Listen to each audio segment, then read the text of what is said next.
Saddam Hussein refuse de se plier aux résolutions de l'ONU.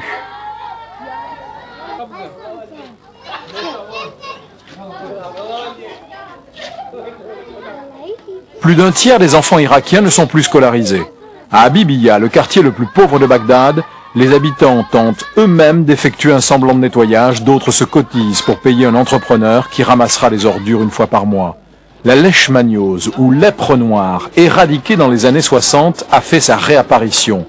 Conséquence du délabrement du système sanitaire des quartiers défavorisés et des mauvaises conditions d'hygiène, la gastro-entérite est l'infection la plus courante chez les enfants irakiens.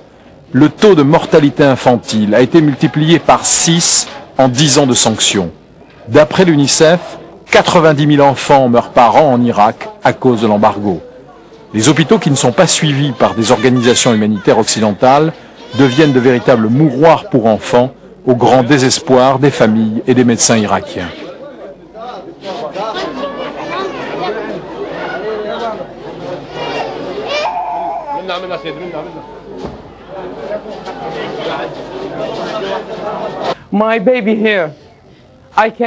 Mon bébé est là. Je suis venu hier.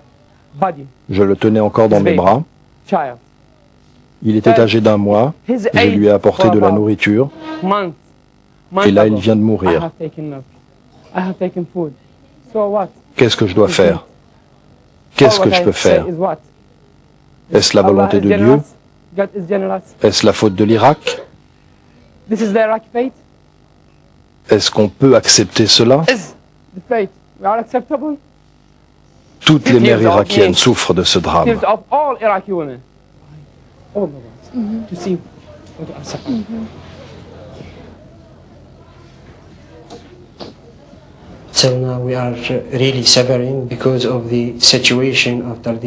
Aujourd'hui, nous continuons à souffrir à cause de cette situation imposée, à cause de ces sanctions qui nous privent de médicaments et d'équipements.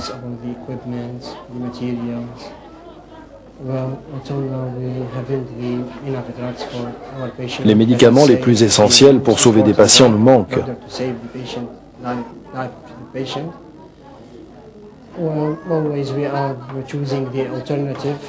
Il y a des fois où on ne peut rien faire pour nos patients. Nous n'avons pas le matériel nécessaire pour établir des diagnostics sérieux. Eh bien, à cause de tout cela, nous souffrons.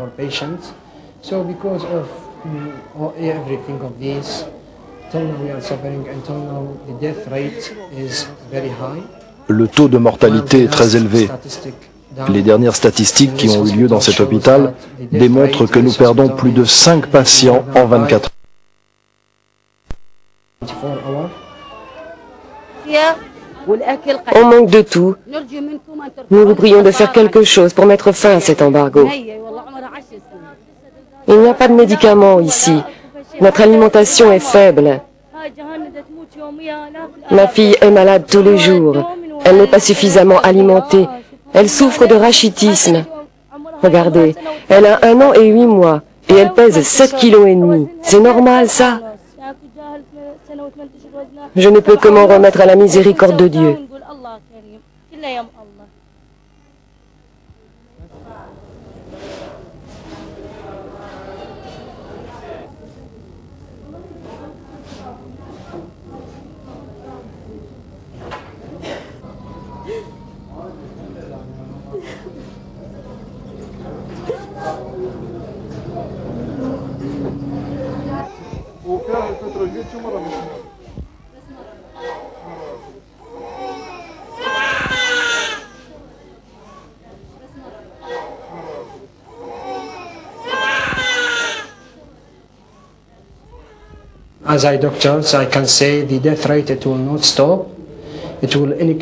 En tant que médecin, je peux dire que la mortalité n'a pas fini d'augmenter.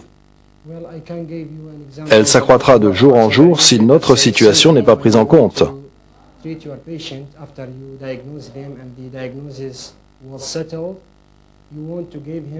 Je peux vous donner un exemple des graves problèmes que nous avons.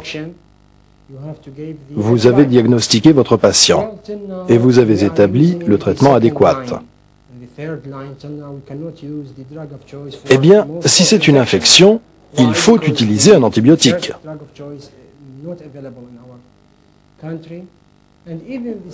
Il est déjà difficile de trouver un antibiotique qui convienne. Et si l'antibiotique utilisé pour le traitement de ce malade arrive à épuisement, nous sommes obligés d'en donner un différent, celui qui est à notre disposition à ce moment-là. Et ceci est normalement inacceptable d'un point de vue médical. Je peux aussi vous parler du problème spécifique de la leucémie, des cancers. Eh bien, ces dernières années, le nombre de cas de cancer s'est accru.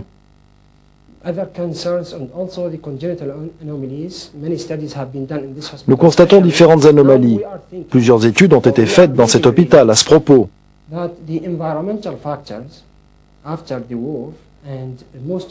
Aujourd'hui, nous pensons, ou plutôt nous croyons sérieusement, que les bombardements de la guerre ont pollué l'atmosphère.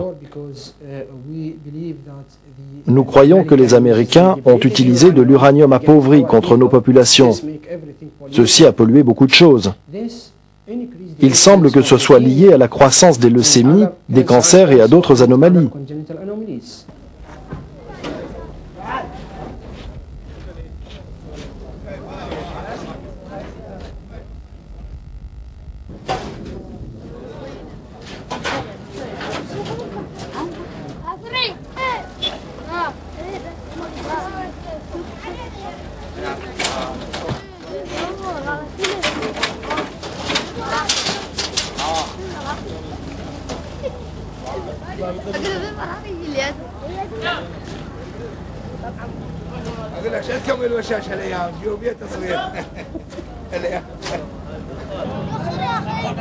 Fatalisme et débrouillardise marquent le Bagdadi depuis 10 ans. Sur les marchés, on trouve de tout, mais bien sûr hors de prix. Les commerçants se plaignent de ne rien vendre des jours durant.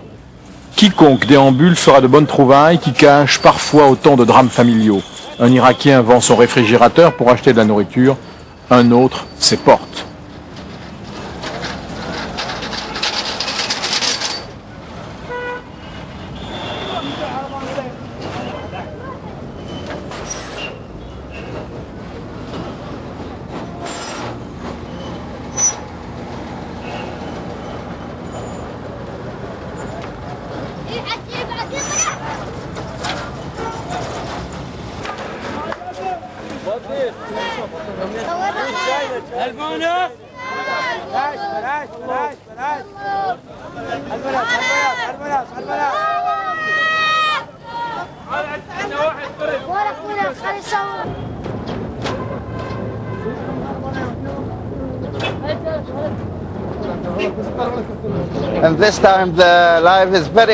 Nous vivons une période d'inflation des prix.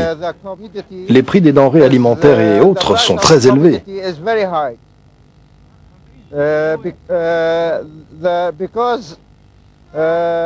Les salaires restent très bas. Ici, tout le monde essaie de trouver un travail pour survivre, mais arriver à trouver un travail est pratiquement impossible.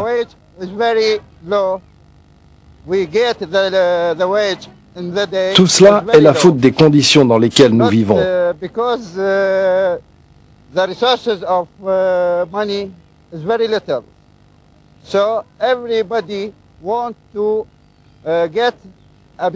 Nous essayons de subvenir à nos besoins en cherchant à travailler du matin au soir, et nous dormons très peu.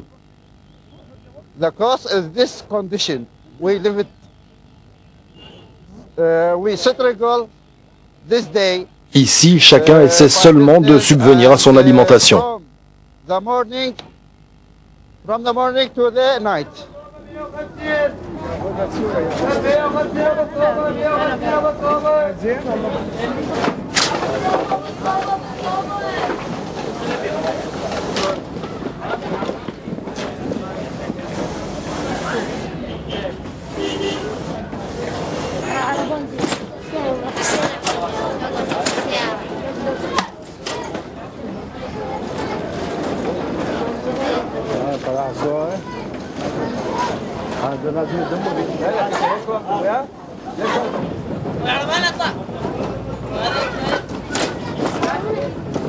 تأثير الحصار على الشعب العراقي Cet embargo est injuste.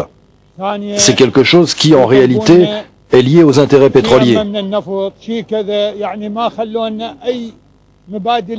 Ils ne nous ont laissé aucune dignité d'homme. On ne peut même pas acheter une tenue convenable. Moi-même, je ne peux pas habiller ma propre famille correctement. Notre situation est très difficile.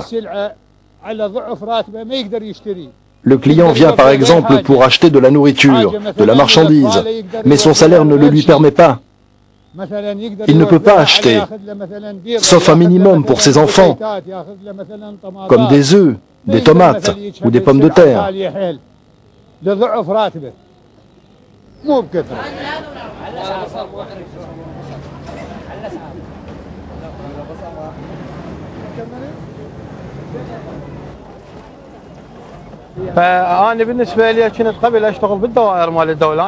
Je suis ingénieur.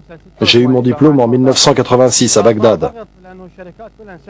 J'ai exercé mon métier dans une entreprise, mais comme vous le voyez, toutes les entreprises, y compris la mienne, ont fait faillite.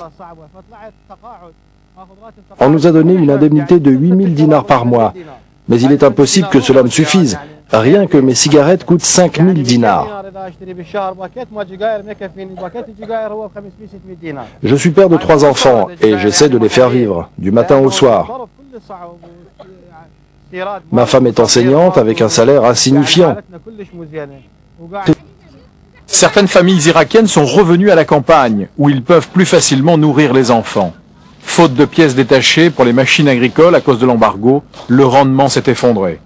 Selon la FAO, 20 à 30% de la production de fruits et de légumes n'atteignent pas le marché, faute de moyens de transport adéquats.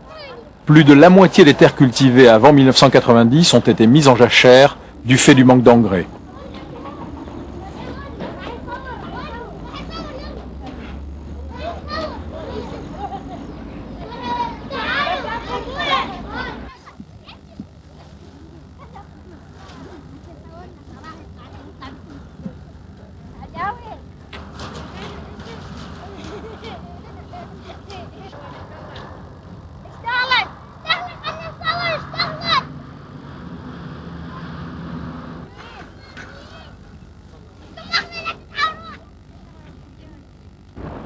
Le précédent coordinateur de l'ONU, Hans von Sponeck, a donné sa démission en février 2000 pour protester contre le maintien de l'embargo par le Conseil de sécurité.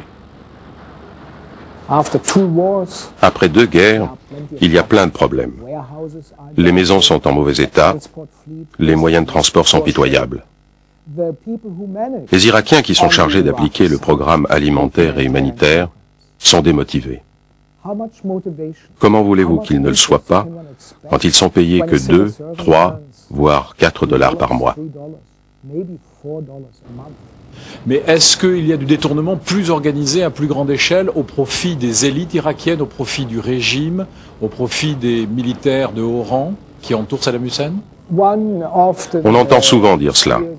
Il y a une certaine quantité de nourriture, de médicaments, qui se retrouvent là où elles ne devraient pas. Je pense que l'on peut confirmer cela. Mais ce sont des quantités négligeables. Des petites quantités seulement se retrouvent sur le marché. Certains produits même sont revendus dans les pays voisins. Sont revendus à l'extérieur? Oui, quelquefois par les citoyens qui ont besoin d'argent. Quand vous n'avez pas de revenus et que le taux de chômage atteint les 60 à 75%, vous avez besoin de plus que le minimum vital de nourriture que l'on vous donne chaque mois.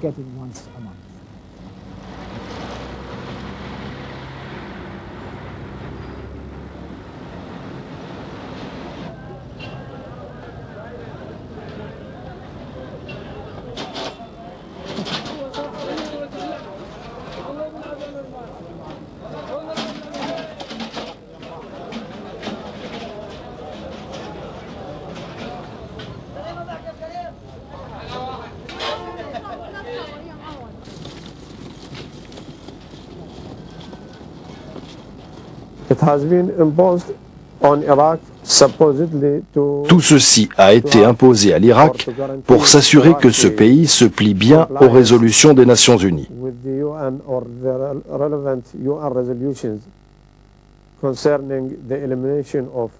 Ces résolutions concernaient l'élimination des armes de destruction massive.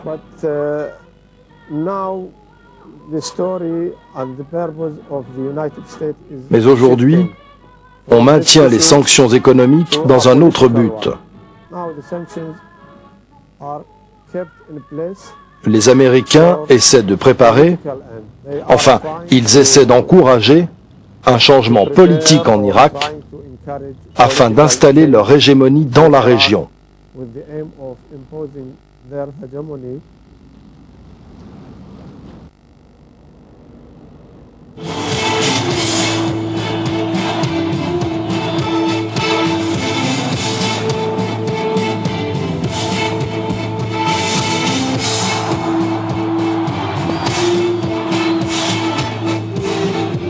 Saddam Hussein se veut l'héritier des rois mésopotamiens et des grands califes arabes, vainqueurs des Perses. Afin d'exalter le sentiment nationaliste et la loyauté au régime, le parti unique Baas, qui encadre les moindres manifestations collectives, organise parfois dans les stades des reconstitutions de grandes batailles où les ennemis de l'Irak et du monde arabe sont défaits par les grands chefs de guerre comme Saddam Hussein. La joie et l'entrain ne sont pas très manifestes sur ces visages de figurants. Toute critique du culte de la personnalité est perçue comme une trahison et les éliminations physiques d'opposants sont continues.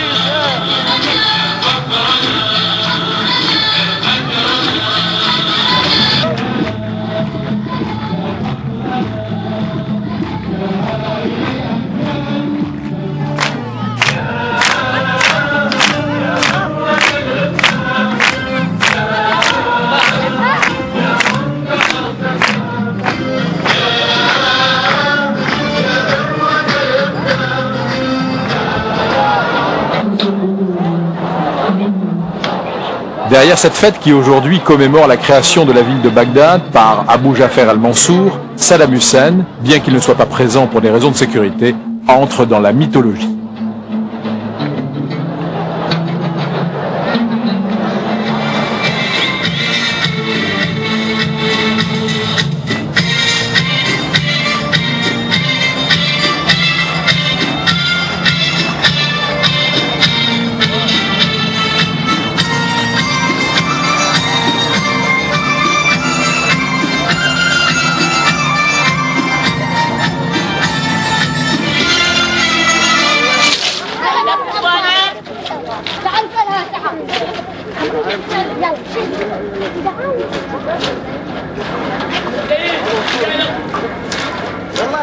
The aims of the Allied forces against Iraq was l'objectif des forces alliées était de libérer le Koweït. Eh bien, ceci a été fait. Al-Sabah family re-established its sovereignty in Kuwait. Aujourd'hui, les Irakiens se demandent pourquoi on maintient les sanctions à leur encontre. Why the sanctions continue to be imposed on them? And for what purpose? Ils ne comprennent pas pourquoi les civils doivent endurer toutes ces souffrances. All this suffering.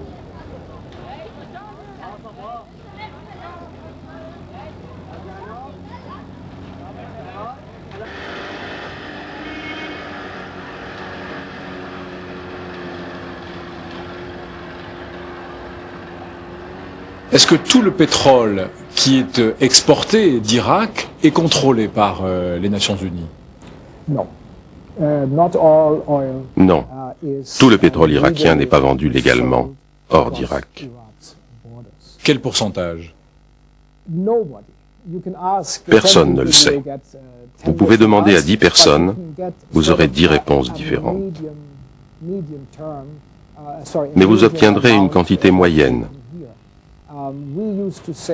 On a l'habitude de dire que peut-être de 8 à 10%, ou peut-être 15 millions de dollars par mois, proviennent de la vente illégale du pétrole.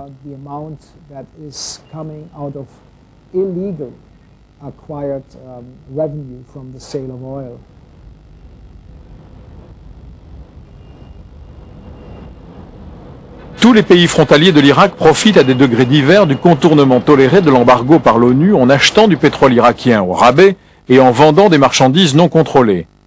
Au premier rang de ces pays qui profitent de la contrebande du pétrole irakien, la Turquie, qui aurait exercé un chantage sur l'ONU et les Américains.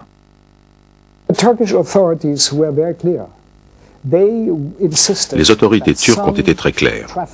Elles veulent profiter directement d'un certain pourcentage du pétrole exporté par l'Irak.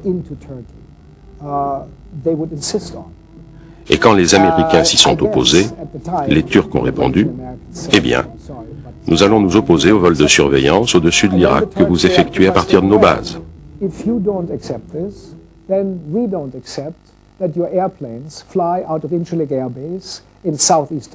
C'était du marchandage pur et simple, mais je n'ai jamais entendu quelqu'un protester.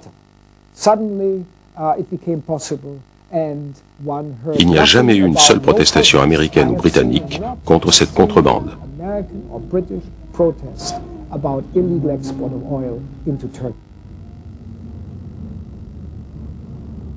Est-ce que le régime de Bagdad, avec cet argent, achète de l'armement, d'après ce que vous en savez?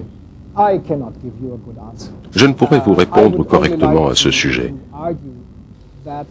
Je voudrais simplement faire remarquer que le contrôle des armes doit certainement être fait par le gouvernement irakien, mais il doit également être fait par ceux qui vendent les armes.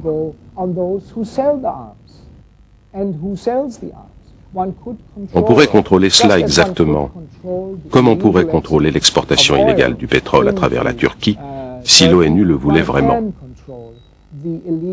On pourrait aussi contrôler l'importation illégale de produits vers l'Irak, via la Jordanie, via la Syrie, via le port d'Al-Khazar ou via la Turquie. Je suis consterné par le fait qu'à la frontière avec la Jordanie, j'ai constaté qu'il y a deux voies. Une première voie où passent les camions vérifiés et contrôlés par les inspecteurs des Nations Unies. C'est une compagnie suisse privée, Protecna, qui a cette responsabilité. Et il y a une deuxième voie où les camions rentrent sans aucun contrôle en Irak.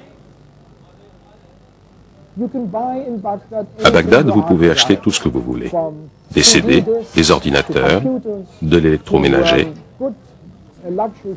Ah, et le conteneur peut passer la frontière.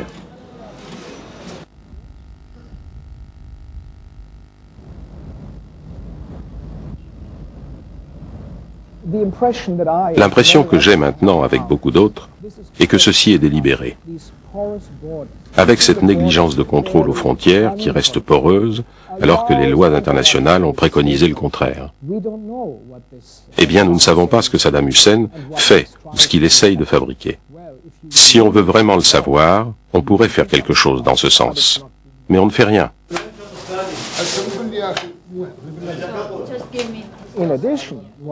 En fin de compte, avec cette exportation illégale de pétrole, vous créez un revenu supplémentaire, une manne d'argent à partager.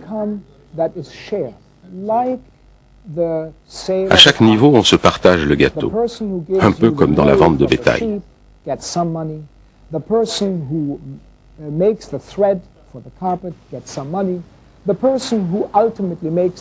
C'est la même chose pour le pétrole en direction de la Turquie. L'administration kurde dans le nord de l'Irak prélève sa part lors du passage des camions sur son territoire. Après la frontière, les Kurdes de Turquie prélèvent leur part.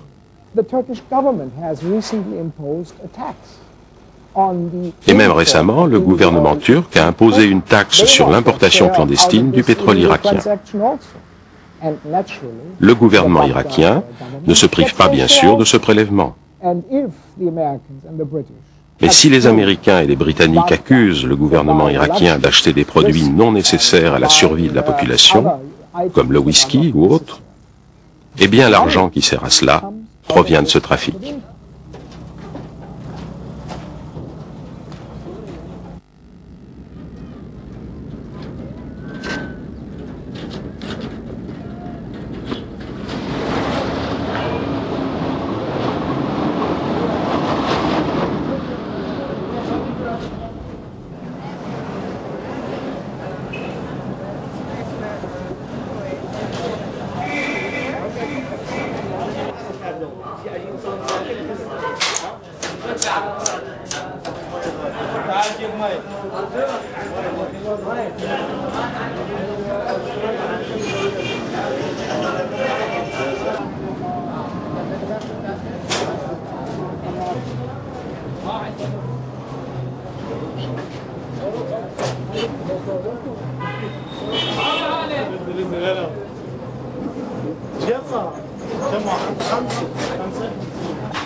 Si 90% de la population vit en dessous du seuil de pauvreté, une petite minorité prospère dans le luxe avec un mode de vie à l'occidental.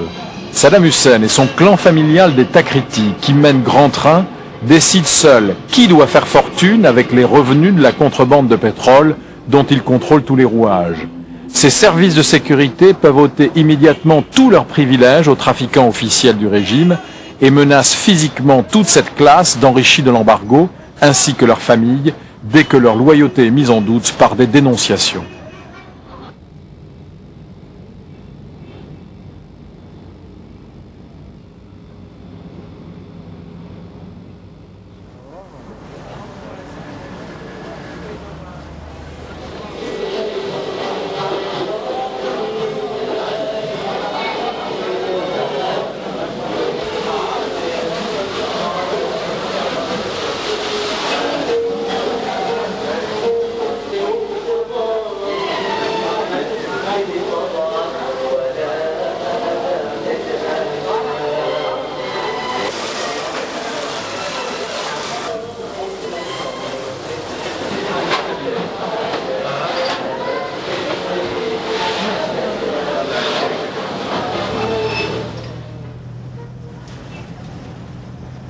طبق الحصار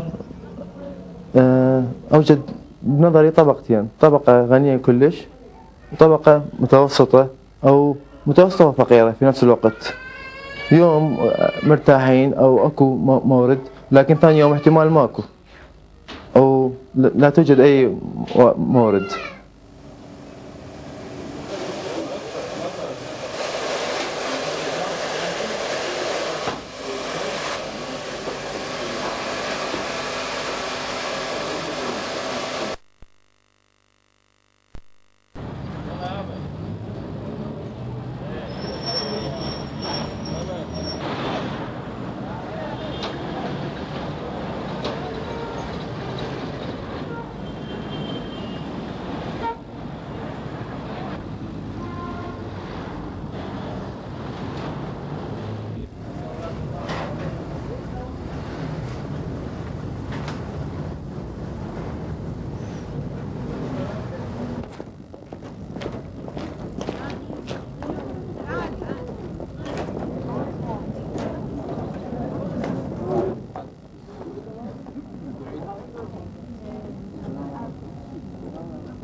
Premièrement, je veux dire que l'embargo économique qui est imposé par les États-Unis et l'autre pays agressif contre notre peuple irakien, c'est pas injuste. J'espère que les peuples américains sont avec le peuple irakien pour confronter le Bill Clinton qui est contre notre peuple. Et je demande, je demande une seule question de M. Bill Clinton. pourquoi vous avez fait les choses ou les faits agressifs contre les enfants qui meurent jour par jour, et contre notre femme, et contre notre aïeul. Pourquoi elle fait ça? Pourquoi elle fait cela? Et on a l'impression que la France ne fait rien pour nous. Elle parle seulement, elle dit des mots, mais ni le président Jacques Chirac, ni les ministres, ni rien, même les institutions, les gens qui viennent pour visiter l'Irak. Il y a des groupes qui viennent de temps en temps, qui visitent les hôpitaux, qui voient notre malheur, mais ils ne font rien. Il écrit peut-être un article dans un journal et puis c'est tout. Pas des choses critiques. On sent que les gens regardent, mais ils font rien pour nous. Alors j'ai l'impression que l'Irak est tout à fait seul. On n'y peut plus. C'est une guerre pas militaire, mais culturelle. C'est une guerre même contre les enfants. Les enfants meurent, mais on n'y fait rien.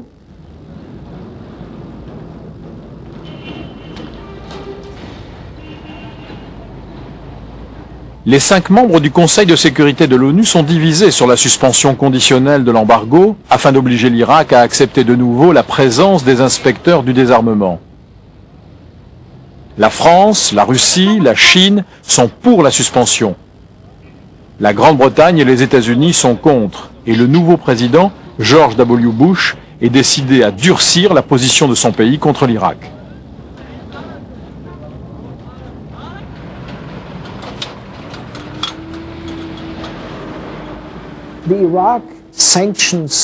Les sanctions contre l'Irak ont échoué pour beaucoup de raisons.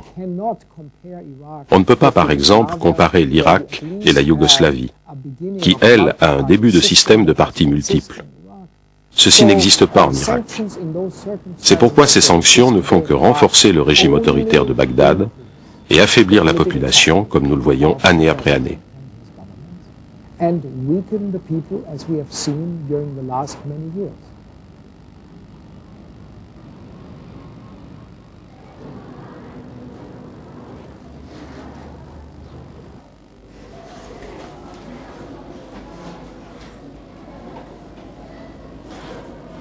نجمع إشارات إذا اختلفت نطرح وننزل الإشارة المتشابهة.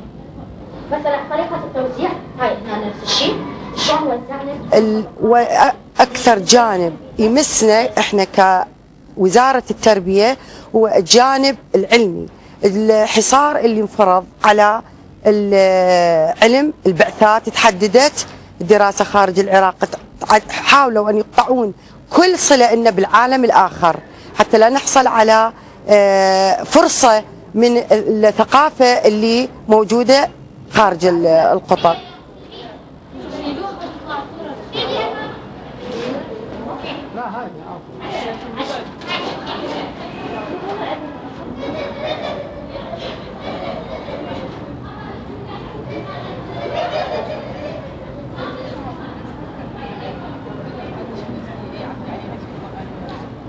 Pour l'avenir, on n'a rien du tout pour l'avenir. On ne pense pas à l'avenir. On pense qu'on va passer notre journée. Et parce qu'on ne sait pas qu'est-ce qui va passer demain ou après-demain ou le mois prochain. Mais quand même, on a le courage de travailler et de faire nos études. Mais pour des projets plus loin, on ne peut pas le faire. Positive, confiance, sont les principes de l'encyclopédie. Vraiment, vous savez, on a l'impression que notre démarche d'enseigner le français est vivement bloquée par ce manque de livres, de sources. Comment voulez-vous qu'un étudiant fasse des études supérieures, préparer un mémoire sans avoir assez de documents et de livres? Donc, Il y a aussi le fait que les étudiants, par exemple, ces dernières années, ajournent l'année à cause, n'est-ce pas, de sa situation financière. Donc, il est obligé de quitter les études pour travailler ailleurs et gagner sa vie d'enseignement.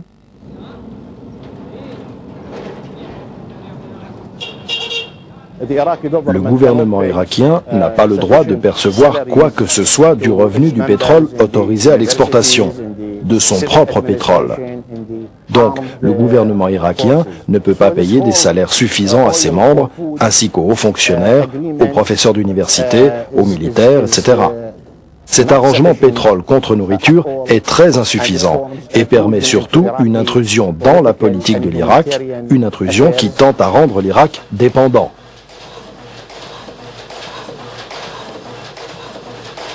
Le gouvernement irakien ne peut dépenser que 10% de ce qu'il consacrait à l'enseignement avant 1970. Les locaux aujourd'hui sont délabrés et surtout le personnel enseignant démotivé par des salaires de misère se retrouve souvent chauffeur ou homme de ménage.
Vous n'avez pas le sentiment que Saddam Hussein aussi utilise cette souffrance à son propre profit?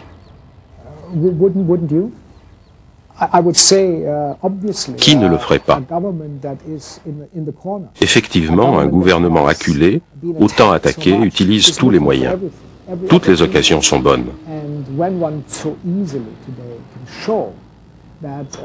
Quand on connaît avec autant de preuves les dommages provoqués par ces sanctions, on ne doit pas être surpris de voir l'Irak s'en servir comme instrument de propagande.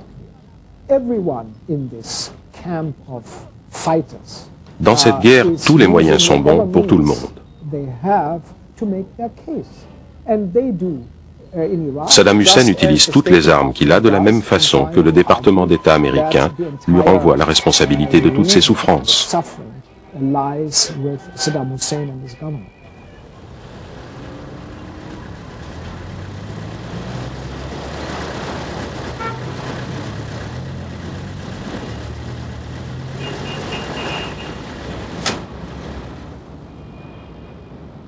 L'unique chaîne de télévision irakienne diffuse à longueur de journée des programmes de propagande exaltant les victoires de l'armée irakienne contre l'Iran et le Koweït et critiquant l'impérialisme des Américains et des sionistes. Saddam Hussein est présenté comme étant l'unique salut du peuple.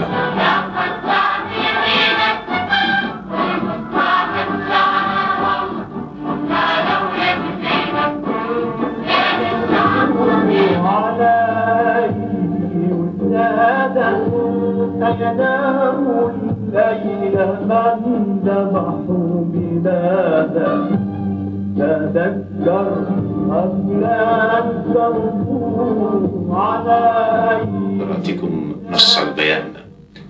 بيان: يا أبناء أمتنا العربية المجاهدة، يا ورثة الحضارات والرسالة الخالدة، لقد بيت أعداء العراق، أعداء العروبة والإسلام، عدوانا جديدا على العراق.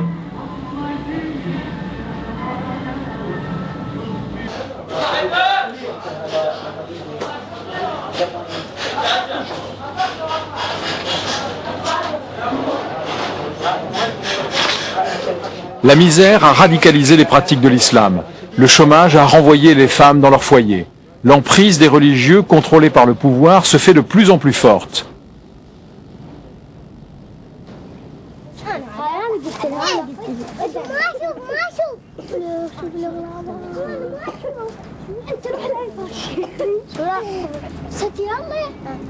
Plus de la moitié de la population irakienne est d'obédience chiite, alors que l'oligarchie au pouvoir est sunnite. Kerbala reste un lieu saint vénéré, surtout par les chiites. Au printemps 1991, à la fin de la guerre du Golfe, de violentes insurrections chiites dans le sud du pays ont été noyées dans le sang par l'armée irakienne. Et les imams sont désormais nommés par le pouvoir. C'est le cas de l'imam de Kerbala.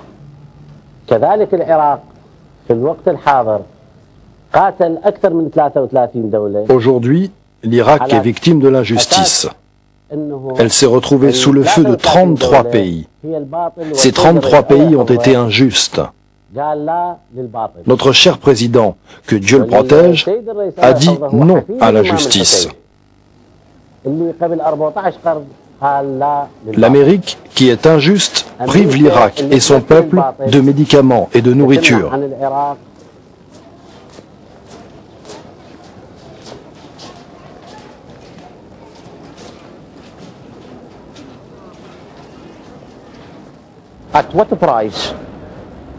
Combien va coûter à l'Irak le désir des pays occidentaux de changer le régime politique dans ce pays?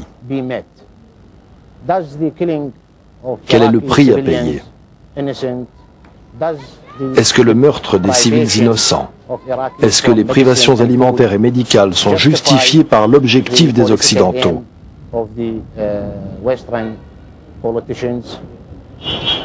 Et même si ces derniers atteignent leur objectif, l'Irak aura payé un très lourd tribut de souffrance et de sacrifices. Un tribut que les Irakiens n'oublieront jamais.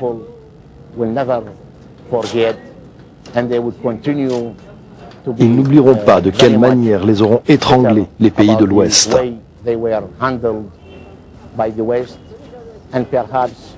Et peut-être qu'un régime plus radical et plus anti-occidental prévaudra en Irak.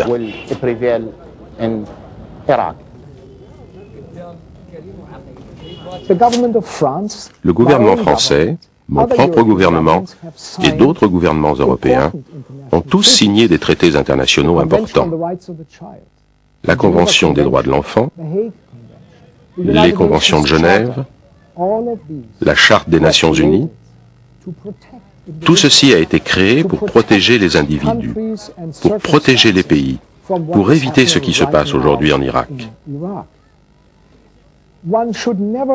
Personne ne devrait oublier, ne serait-ce qu'un seul moment, que ces documents ont été signés pour que les droits de l'homme soient respectés. Oui, bien sûr qu'il y a une violation des droits de l'homme en Irak. Ces violations du droit international, des droits de l'homme durant ces 10 dernières années, contribuent à une plus grande souffrance de la population. Mais pendant combien de temps encore? Combien de gens devront mourir du fait de ces sanctions?